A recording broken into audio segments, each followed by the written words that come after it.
মুজাদ্দিদ দ্বীন বিল্লাহ, আকাইদি আমার, দারিয়াই রহমাত, জবালুল ইস্তিকামাত, ইমাম ইশক ও মোহাব্বত, ইমাম আহলে সুন্নাত, ইমাম মুহাম্মদ রাজা ফাজিল বেরেলভী আলাইহি রহমা রিদওয়ান। কিতাবটির নাম আল আমন ওয়াল উলা।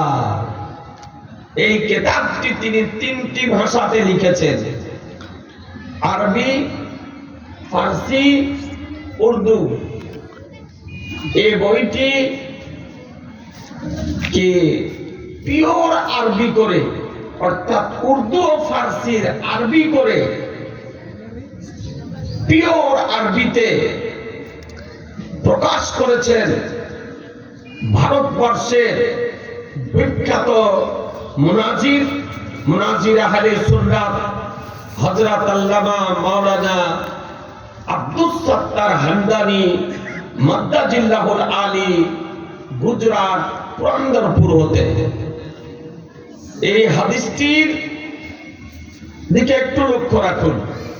হাদিসটির রাবী ইসলাম জগতের তৃতীয় চতুর্থ খলিফা আমিরুল মুমিনিন আলিয়ে মুর্তজা শেরে খোদা মুশকিলে কুশা হায়দারে কাররার ফাতেহে খাইবার সাহেবে জুলফিকার আলী রাদিয়াল্লাহু তাআলা আনহু। হাদিসটি তিনি বর্ণনা দিতেছেন রাবী। আলী কার নাম? জারি সম্পর্কে ওরা হাদিস বলে, আমার নবী বলেন, জানা মদিনাতুল ইলম ওয়ালি কোন বাবহা।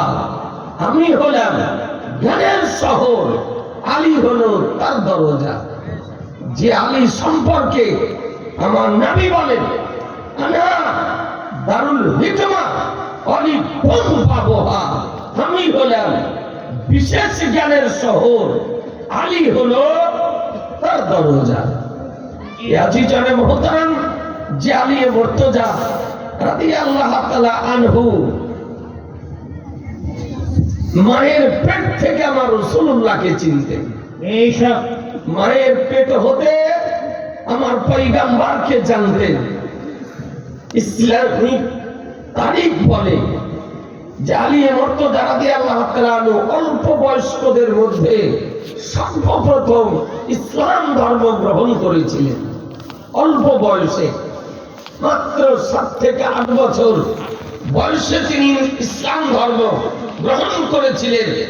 জীবনে কোনোদিন অসামাজিক কাজের সঙ্গে জড়িত হননি, জীবনে কোনোদিন শরাব পান করেননি, জীবনে কোনোদিন মদ পান করেননি, জীবনে কোনোদিন মূর্তি পূজা করেননি, জীবনে কোনোদিন শিরক করেননি, জীবনে কোনোদিন প্রতিমার নিকটে মস্তক নিচু করেননি। আলী মায়ের পেট থেকে আমার নবীকে চিনতেন। তারিখ বর্ণনা করতেছে যে আলী মুর্তজা রাদিয়াল্লাহু তাআলা আনহুর মায়ের নাম ফাতেমা বিনতে আসাদ।